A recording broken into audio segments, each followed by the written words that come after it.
시청자 여러분 안녕하십니까. 굿모닝 포인트 경제연풍 시작합니다. 과학기술정보통신부가 추진하는 GPU 확보 사업 사업자 공모 결과 네이버 클라우드, 카카오 엔터프라이즈, NHN 클라우드, 쿠팡 네 곳이 사업 계획서를 제출한 것으로 알려졌습니다. 이번 사업은 국가적 AI 산업을 지원하기 위한 것으로 추경을 통해서 정부 예산 약 1조 5천억 원이 투입되는 큰 사업입니다. 유진투자증권 리서치센터 정의인 연구원과 함께 알아보겠습니다. 어서 오십시오. 안녕하십니까. 저는 이걸 읽으면서 이제 국가적으로 AI 사업에 대해서 본격적으로 가동을 좀 늦었어요, 진짜. 네. 네? 이런 게 아닙니다. 막대한 돈이 투입되는 그래픽 처리 장치 GPU 지원 사업의 사업권을 두고서 이제 방금 말씀드린 네 업체가 이제 제출서를 내고 겨루는데요. 그만큼 이제 이 기업들이 인공지능 사업의 어떤 선점을 좀 하겠다 이런 의지로 보이는데 정리를 좀 해줄 필요가 있을 것 같아요. 사실 GPU 확보 사업이라고 하는 것은 결국 최근에 이제 좀 많이 뉴스에서 화두가 되고 지난 대선 때부터 화두가 됐던 그 소버린 AI. 소버린 AI라고 하는 것은 AI 사업에서의 주권을 확보를 하겠다라는 거. 그렇죠. 그냥 반대로 얘기하면 지금 아직까지는 우리나라가 AI 사업에서의 주권을 확보를 못하고 있다는 거예요. 뭐 어디에 많이 밀리고 있냐? 소위 말하는 중국, 미국 이런 AI 서비스나 기술력에서 많이 앞서 나가 있는 국가들과 비교해서는 국내의 어떤 그런 서비스 AI 관련된 기술력이 많이 좀 뒤처지고 있다는 평가가 지배적이었습니다. 그런 거죠. 그러다 보니까 이게 민간 기업단에만 맡겨 놓자라고 보니까 사실 그 부분이 너무 뒤처지다 보니까 국가 차원에서 뭔가 좀 지원을 해줘야겠다. 그럼 어떤 방향으로 국가에서 이걸 지원을 해줄 수 있을까라고 했을 때 결국에는 AI 사업에서 가장 중요한 인프라가 데이터 센터거든요. 그러니까 GPU를 확보를 해서 왜냐하면 결국에는 많이 학습을 시켜야 되고 많이 학습을 시키는 과정에서 많은 양의 GPU가 필요한 건데 일단 물량 공사가 이루어져야 네. 되니까.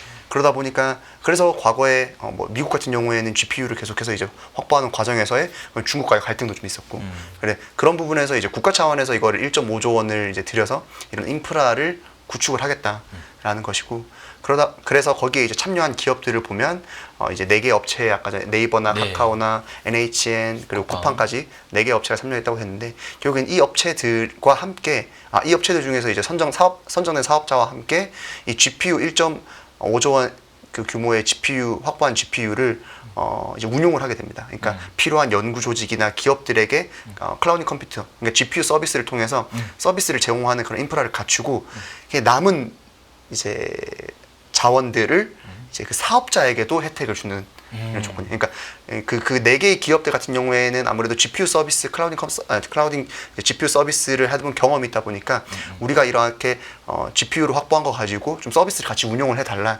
대신 남은 서비스 운용 자원을 이제 선정된 사업자에게도 혜택을 주도록 하겠다라고 하는 사업이 지금 현재 진행되고 있는 AI 정부 차원에서의 소버린 AI 사업이라고 생각하시면 좋을 것 같습니다. 그렇군요. 지금 뭐 쉽게 설명해 주셨지만 좀 부연을 하면 제가 이야기로는 AI 사업을 하기 위해서는 정말 말씀하신 대로 GPU, 이 컴퓨터에 들어가는 핵심 부품이고 뭐 엔비디아가 만드는 HBM 말하는 거잖아요. 맞습니다. 그거 많이 이제 확보를 해서 네. 이제 그게 관건이니까 AI를 만들기 위해서는 좀 고급 AI를 만들기 위해서 그걸 이제 들여와서 국가적으로 생태계를 조성하겠다 이런 얘기고 GPU 서비스를 한다는 건 이제 거기에 들여와서 뭐 클라우드 서비스 AI 센터가 말씀하신 대로 센터가 생기면 그걸로 이제 여러 가지 파급 효과를 부수 효과를 누릴 수 있는데 이제 그 과정에서 이 노하우도 이 AI 사업에 대한 노하우도 축적될 수 있을 것이다 이런 기대를 같이 할 수 있는 거잖아요 또. 그러니까 아무래도 지금 AI 사업이라고 하는 게 지금까지는 평가가 어땠냐면 그냥 부익부 빈익빈 같은 거였어요. 그러니까 돈이 많은 사람들은 더 많은 GPU를 확보해서 더 좋은 퀄리티의 서비스를 출시가 되고 그러면 그 서비스에 또 사람들이 많이 몰리잖아요. 그럼 또 더 많은 수익 창출을 할 수 있는 편차가 크겠죠. 이제. 네, 편차가 이제 커질 수 있는 건데 그러면 이제 국내 같은 경우에도 되게 영세한 연구 조직이나 이런 사업자 같은 경우에는 본인들만의 데이터 센터를 확보를 못 하거든요. 그러네. 그러니까 정부 차원에서의 데이터 센터를 만들고 그거를 클라우드 서비스처럼 이렇게 대여해주는 형식이에요. 그러니까 자체적인 데이터 센터 확보를 못하겠지만 여기에서 대신 써. 그러니까 이 컴퓨터를 대신 써. 근데 그 서비스를 운영해주는 주체는 아까 말한 4개의 사업자 중 한 명으로 선정을 하겠다라는 것이다 보니까 아무래도 그런 좀 어떤 인프라적인 측면에서 봐야 되는 거고 그러면 이제 그 기존에 이제 사업자가 선정됐을 경우에는 이제 그런 클라우드 컴퓨터 서비스의 경험을 축적할 수 있는 것도 첫 번째고 네. 두 번째는 정부 차원에서의 그런 어떤 AI 사업을 좀 어떻게 보면 밀어주는 거죠. 거기에 대한 그렇죠. 수혜도 같이 받을 수 있는 기대감이 지금 형성이 많이 되어 있습니다. 말씀만 들어도 이제 이게 상당히 기대할 수 있는 그런 사업이고 지금이라도 정부가 이제 나서서 할 수 있는 게 굉장히 다행이라고 생각되는데 그러다 보니까 이제 주식시장 얘기 안 할 수가 없는데 카카오하고 네이버 이제 유력 후보죠. 방금 주가가 아주 폭발적으로 상승하고 있습니다. 뭐 장 전체가 이제 좋은 코스피 3,100도 이제 넘어섰고 네이버 같은 경우는 주가를 보니까 거의 매일 이달 들어서는 오르고 있고요. 29만 500원 종가니까 30만 원에 임박했어요. 네. 참 오랜만이네 이거도요. 카카오도 뭐 한 달 만에 4만 원에서 7만 원으로 네. 오르고 카카오도 정말 오랜만이에요. 이것도 일단 이거 보면 방금 말씀하신 인공지능과 관련된 그 테마도 있고 여기에다가 뭐가 있냐면 스테이블 코인 원화 기반의 이거 도입 굉장한 기대를 모으고 있는데 이거 어떻게 좀 설명을 할 수 있을까요? 사실 그 네이버 카카오가 이번 주가 상승률을 제가 기억하기로는 코로나 때 한번 있었던 것 같고 그리고 생성형 AI가 서비스가 아마 처음 나왔을 때도 국내에서 이제 비슷한 관심도가 어느 정도는 좀 있었던 것 같은데 최근에 코스피도 그렇고 네이버 카카오도 그렇고 여러 가지 요인이 맞물리는 것 같아요. 일단 뭐 몇 가지를 말씀을 드리면 우선 대선 이후에 그런 불확실성이 많이 제거됐다라는 좀 시장의 안도감도 있는 것이고 사실이고 두 번째는 어떤 민생 지원금에 대한 기대감으로 좀 하반기 때는 그런 소비 경기가 좀 그래도 안정화되지 않겠느냐라는 그런 거시적인 측면에서도 요소들이 있고 그리고 방금 짚어주신 대로 최근에 굉장히 좀 화두가 많이 되고 있는 것은 결국엔 AI 사업에서의 국가적인 지원 거기에 대한 수혜 기대 두 번째는 이제 스테이블 코인과 관련해서 국내에 이게 도입이 됐을 경우에는 여기 플랫폼 기업들이 영향을 많이 받을 수 있다라는 그런 기대감들이 한 번에 몰리면서 네. 이제 어떻게 보면 가격이 오른 것도 가격이 오른 건데 굉장히 단시간에 올랐습니다. 그냥 단시간에 이런 상승률을 기록을 하다 보니까 어떻게 보면 투자하시는 데 있어서도 더 어려움이 많은 것 같아요. 그래서 그런 부분에서 제가 앞서 짚어드린 포인트들 중에서 그러니까 그런 모멘텀들이 왔을 때 이게 정확하게 이 기업의 핵심적으로 이익이 될 수 있는 아니면 사업적으로 시너지가 날 수 있는 모멘텀인지를 잘 파악하시는 것도 굉장히 중요하다고 생각하고 있습니다. 그렇군요. 카카오 그룹이 사실 뭐 솔직히 말해서 카카오 주가가 굉장히 뭐 안 좋았잖아요. 기대가 워낙 많더라. 그동안 안 좋았는데 카카오페이 같은 경우는 한 달간 수익률이 162%예요. 이게 거래 어제 정지되지 않았어요? 네, 맞습니다. 이틀간 40% 이상 뛰면은 이거 네. 거래 정지되는데 그 정도로 이제 폭발적인 가격 탄력을 보이고 있고 카카오뱅크도 41% 올해 이달 들어서 카카오 게임즈도 25.9% 한 달간. 야, 이 카카오와 함께 동반 카카오 그룹주가 상승하고 있는데 이래도 되는 건지 싶기도 하고 너무 뭐 폭발적이니까 어떤 리스크도 있는지 좀 궁금하기도 합니다. 그만큼 스테이블 코인에 대한 기대감이 많이 반영되는 것 같아요. 근데 이게 스테이블 코인이라고 했을 때는 결국 미국을 중심으로 달러 스테이블 코인을 계속해서 확대해 나가는 지금 정책들 좀 그런 움직임들이 보이고 있다 보니까 예. 이게 국내에도 결국에는 확대가 됐을 때 혹은 이런 부분들이 법제화되거나 허용이 되거나 제도화 됐을 때 어떤 부분에서 누가 수혜를 볼 수 있을 것인가 라고 했을 때 가장 많이 주목받는 게 카카오페이거든요. 그러다 보니까 지금 주가가 어떻게 보면 단기간에 거의 급등이라는 말이 그러니까요. 무색할 정도로 엄청나게 많이 오르고 있는 건데 결국에 중요한 것은 이 스테이블 코인에 대한 말씀을 좀 드려야 될 것 같아요. 그런데 이 스테이블 코인이 지금 다른 뭐 유튜브나 언론상에서 그런 부분들을 보시면 기대와 우려가 공존하는 것이 사실입니다. 그래서 이 기대가 되는 영역과 우려가 되는 영역이 결국에는 어떻게 맞물리느냐가 중요한데 아직까지는 제가 확실하게 말씀드릴 수 있는 부분은 불확실성이 굉장히 커요. 그러니까 불확실성이 크다는 말은 뭐냐면 기대를 말씀하시는 분들도 그렇고 우려를 말씀하시는 분들도 명확하게 말씀을 그러니까 확정적으로 드릴 수 없다라는 거예요. 왜냐하면 아직까지 국내에서도 이게 아직 법이 통과가 되지 않았고 미국 내에서도 굉장히 좀 설전이 많은 영역이다 보니까 그런 부분에서 아직까지 이거는 이렇습니다. 저건 무조건 저렇습니다라고 하는 부분은 경계를 좀 하시는 게 맞다라고 생각을 하고 있어요. 다시 원론으로 돌아와서 이제 네. 스테이블 코인이란 무엇인가 이거를 시청자 여러분들도 좀 확실하게 개념을 가지셔야 될 거고 저도 좀 이게 헛갈리는 부분이 있는데 이게 정의는 딱 그래요. 기존 화폐의 고정 가치로 발행되는 암호화폐입니다. 네, 맞습니다. 암호화폐고 네. 카카오가 왜 뛰냐면 이 암호화폐를 도입을 해서 음. 이거를 운영하고 시장 조성자가 될 수 있다는 기대감. 네. 이렇게 정리하면 될까요? 그러니까 정확한 부분은 일단 이게 가상자산이라는 게 첫 번째 가장 중요한 거예요. 그렇죠. 그냥 저희가 뭐 최근 몇 년 코인이에요, 코인. 코인입니다. 네. 그러면 기존 코인과 지금 현재 코인의 차이점이 뭐냐라고 스테이블 코인의 차이점이 뭐냐라고 했을 때 기존 코인의 문제점으로 지적받았던 게 결국엔 가격 변동성이잖아요. 너무 많이. 그러니까 그 가상자산이라고 하는 것은 이게 화폐로서의 어떤 그런 뭐 결제라든지 송금이라든지 이런 그렇지. 유용성이 있어야 되는데 이게 변동성이 너무 크다 보니까 결국엔 투자자산으로서의 이제 어떻게 보면 많은 수요가 생겼던 것이고 그러다 보니까 좀 그런 실생활에서의 좀 실용성은 많이 떨어졌던 게 사실이거든요. 그러네요. 그럼 이제 거기에 대한 약점을 보완하기 위해서 나온 게 스테이블 코인이다. 그러면 결국에는 가상 자산이라는 건 똑같지만 여기에 이제 붙는 게 이제 스테이블이라는 거죠. 스테이블이라는 건 안전 자산이라는 건데 그럼 왜 스테이블이 붙였냐? 결국에는 그 가격 변동폭을 줄이기 위해서 어떻게 했냐면 예를 들면 1달러 그러니까 달러 스테이블 코인이라고 했을 때는 1달러치의 스테이블 코인을 구매를 하면 그냥 가상자산 같은 경우에는 그냥 발행을 해서 이제 지급을 하게 되는 건데 그러면 이제 수요 공급에 의해서 이게 가치가 변화가 되겠죠. 그렇죠. 그런데 그렇게 하는 게 아니라 1달러치의 미국 국채를 매입을 해서 그러니까 1달러치에 상응하는 안전된 자산을 매입을 해서 예치해 놓는 거죠. 그리고 나서 그 1달러치의 화폐 그러니까 가상 스테이블 코인을 발행을 해 주는 거죠.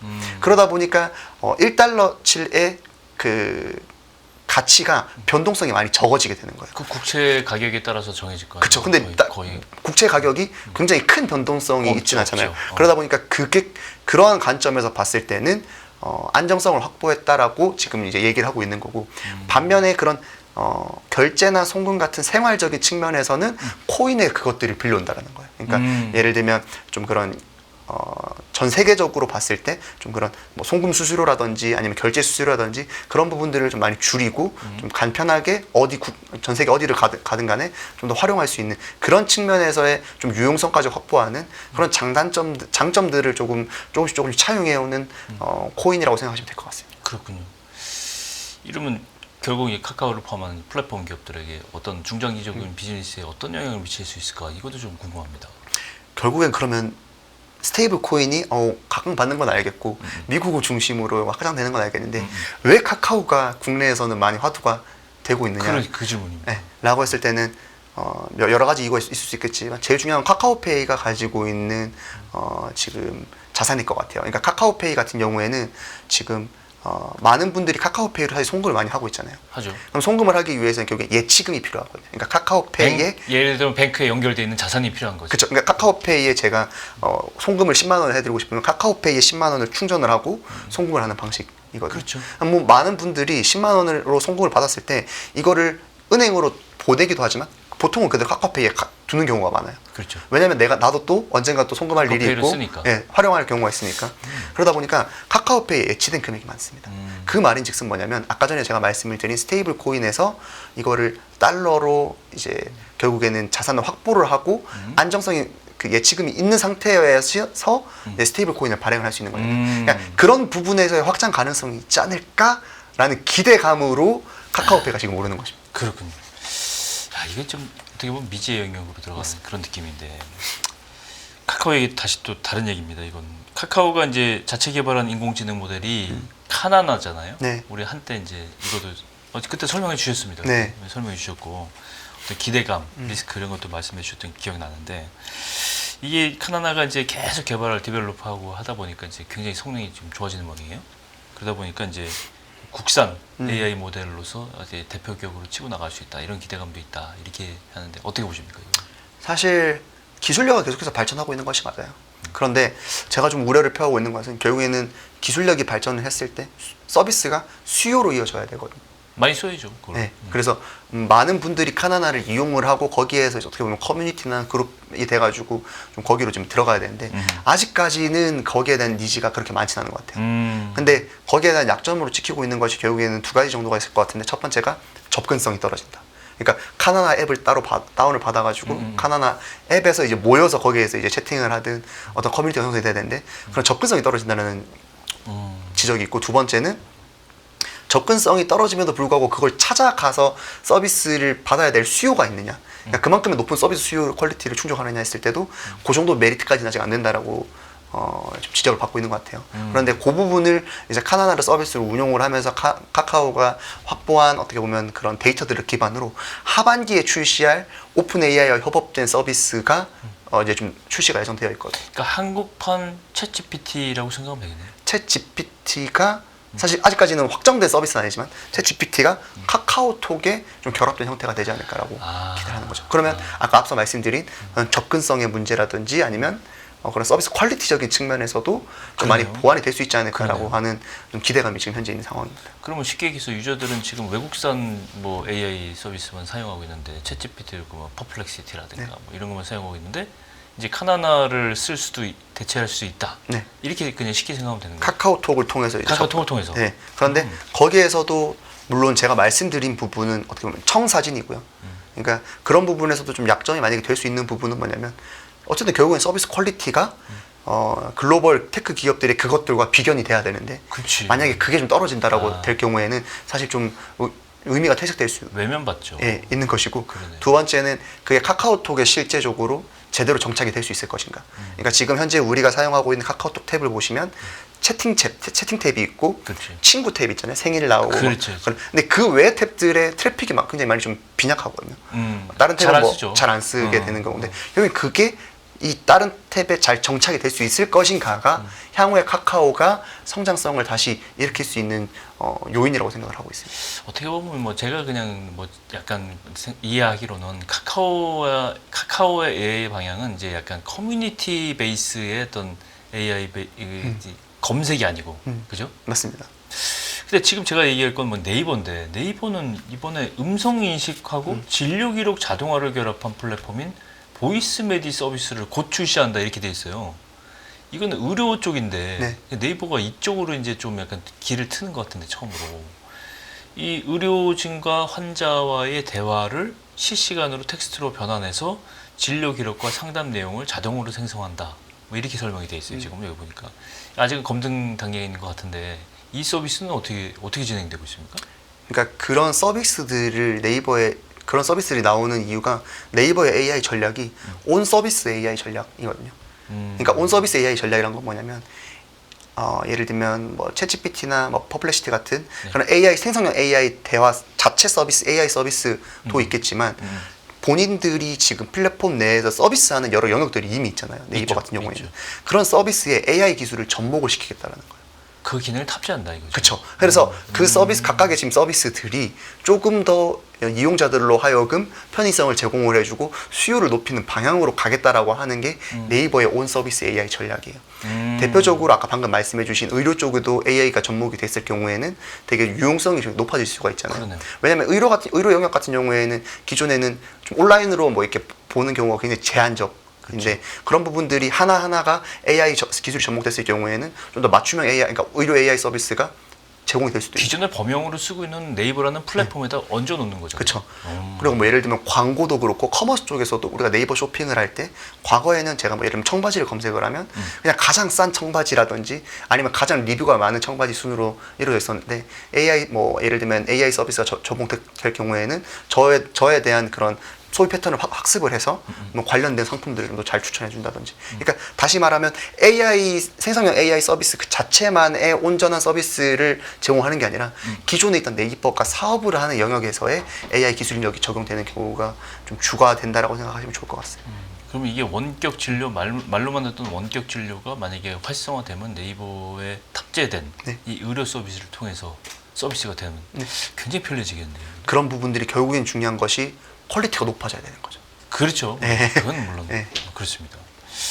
야, 이런 이제 뭐 국가적인 이제 처음으로 돌아와서 국가적인 GPU 활성화 산업에 이게 되면은 이런 것들도 이제 더 활성화될 수 있고 더 쉽게 좀 접근이 되고 이거보다 그레이드가 낮은 수준에 있던 규모가 작은 업체들도 여기에 도전을 할 수 있는 기회가 생기고 생태계적으로 굉장히 좋은 그런 잘만 되면 정말 좀 조성이 되는 건데. 하반기 AI 신사업들, 카카오도 그렇고 네이버도 방금 얘기한 것도 이제 하반기에 본격화 청사진도 나오고 이제 실시가 될 것 같은데 실제로 이게 매출로 연결되려면 감이 잘 안 옵니다. 네. 이걸 좀 알아야 주주들이 주가를 예측을 할 수도 있고 또 주식 매매에도 도움이 될 텐데 이건 좀 어떻게 설명해 줄 수 있으세요?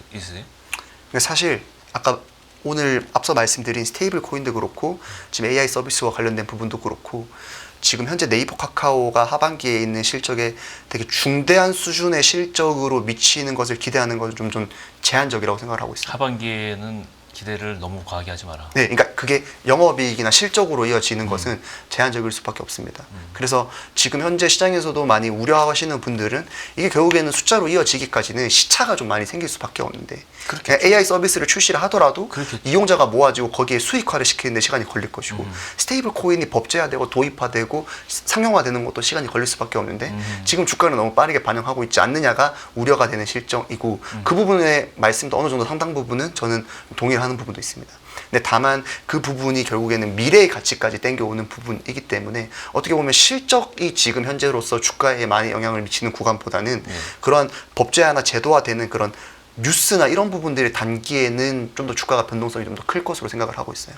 그래서 뭐 지금 현재 시점에서는 무조건 뭐 이렇게 비쌉니다, 뭐 쌉니다라고 하는 게 아니라 지금 뉴스 흐름 자체가 계속해서 확대되는 흐름으로 계속 가서 이어질 경우에는 주가가 더 긍정적으로 반응을 할 수도 있는 거고 오히려 그런 부분들이 우려가 더 많이 제기가 되고 있고 좀 그런 부분들이 좀 제동이 걸린다라고 했을 때는 주가가 반대로는 좀 많이 조정받을 수 있는 가능성도 있는 거죠. 심리적인 네. 문제가 좀 그런데 크겠네요. 지금 현재 시점에서 봤을 때는 스테이블 코인도 그렇고 소버린 AI 사업도 그렇고 좀 뉴스가 많이 나오고 있는 그렇죠. 현재 시점이기 때문에 당분간은 좀 더 그런 뉴스들이 확대가 되지 않을까라고 하는 게 제 생각입니다. 거기에다가 이제 실질적으로 디벨로프가 되고 단계적으로 발전되는 모습을 좀 확인을 해야 네. 주가도 더 좀 오를 수 있고 탄력을 받을 수 있고 제 가격을 찾아가게 되는 거죠. 제 가격. 이게 지금 또 문제가 있어요. 이게 AI 사업, 핀테크 사업은 이제 규제 리스크가 상당히 많잖아요. 네. 국가별로도 이 소버린 AI를 뒤집어서 얘기하면 각 국가별로 다른 서비스에도 배타적일 수가 있어요. 그죠? 글로벌 경쟁을 할 때 이게 이제 문제가 되고 이거 타개를 해야 되는 숙제인데 지속적으로 수혜를 유지할 수 있을까? 과연 이게 거대 언어 모델 한글형으로 이제 우리가 하는 거는 좋은데 이게 이제 글로벌로 나가면 얘기가 좀 달라지잖아요. 이게 장벽도 많고 또 뭐 각국 버전으로 또 전환을 좀 시켜줘야 되고 뭐 이러다 보니까 외국 서비스로 비난하는 건 아니지만 외국 서비스가 한계가 뭐냐면 한글에 대해서는 조금 소홀하다는 거지. 데이터 학습이 덜 돼 있다 그럴까? 뭐 약간 포커싱 안 할 거 아닙니까? 영어 지금 세계에서 가장 많이 쓰는 영어라든가 중국어라든가 뭐 서반어를 이런 걸 신경 쓸 거 아니에요. 한글로 신경 안 쓰잖아요. 네. 그죠? 반대로 이제 우리가 나갈 때 장벽이 되잖아요. 네. 이거를 생각했을 때는 굉장히 장벽이 많은 것 같은데 주가 차원에서도 이런 것들을 좀 반영을 좀 해야 되지 이 리스크를 좀 사실 반영하지 않을까. 말씀 주신 그런 부분이 스테이블 코인도 마찬가지인 것 같아요. 원화 스테이블 코인에 대한 수요가 있을 것인가. 나중에 그걸 좀 그거 묻고 싶었어요. 네. 달러가 지금 패권이 되고 있는 상황에서 그렇죠. 달러 스테이블 코인에 대한 수요만 많지 원화 스테이블에 대한 코인에 대한 소유는 없을 것이다 라고 하는 부분도 있고 그리고 아까 말씀 주신 AI 서비스 같은 경우에도 지금 현재 국내에서 지금 소버린 AI라고 했을 때는 좀 국내 기업, 그냥 국내 서비스에 초점이 많이 맞춰져 있거든요. 그렇죠. 그러니까 우리 실생활에 있는 모델들을 많이 개발하자라는 부분에서 그런데 해외에 나갔을 때는 제한적인 부분이 많아요. 왜냐하면 심지어 해외에는 빅테크 기업들이 굉장히 꽉 잡고 있기 때문에 그렇죠. 그런 부분에서의 지금 약점은 저는 공존에 있다고 생각하고 있어요. 공존. 네, 그러니까 그 약점도 맞는 부분인데 그러니까 결국에는 그러면 그렇다고 해서 글로벌로 나아갈 수 없다라고 해서 국내 시장을 뺏기기만 할 것인가? AI 같은 경우에는 그냥 그런 부분에 대한 부분이 있는데 확장성이 있을 때는 아무래도 좀 더 향후에 좀 그런 더 숙제로 남아 있을 것 같습니다. 내수 시장이 작아서 사실은 이게 근본적으로는 그렇잖아요. 내수 시장이 크면 예를 들면 비교해서 그렇지만 중국처럼 10억 정도 되면 문제 없는 거 아니에요. 근데 문제는 지금 내수 시장도 뺏기고 있으니까 그러니까 그것만이라도 좀 지키려고 좀 소버린 AI 전략이 많이 나오고 지금 얘기를 하고 있는 게 아닌가 싶습니다. 말씀을 들어보면 들어볼수록 새로운 사실도 알게 되지만 문제점도 많이 나오네요. 맞습니다. 우리가 해결해야 될 숙제들도 많이 나오고요. 네. 네, 오늘 유진투자증권 정의훈 연구원과 함께 국내 AI 업계 현황과 주가 동향까지 한번 살펴봤습니다. 오늘 말씀 고맙습니다. 감사합니다. 매일 돈을 쓰는데 그 가치는 누가 정할까요? 정답은 슈퍼달러 슈퍼리치에 있습니다. 복잡한 공식은 빼고 투자 타이밍을 잡는 환율의 핵심만 담았습니다. 빠르게 변화하는 금융시장, 그 중심엔 언제나 환율이 있습니다. 오늘부터 환율과 썸 타볼까요?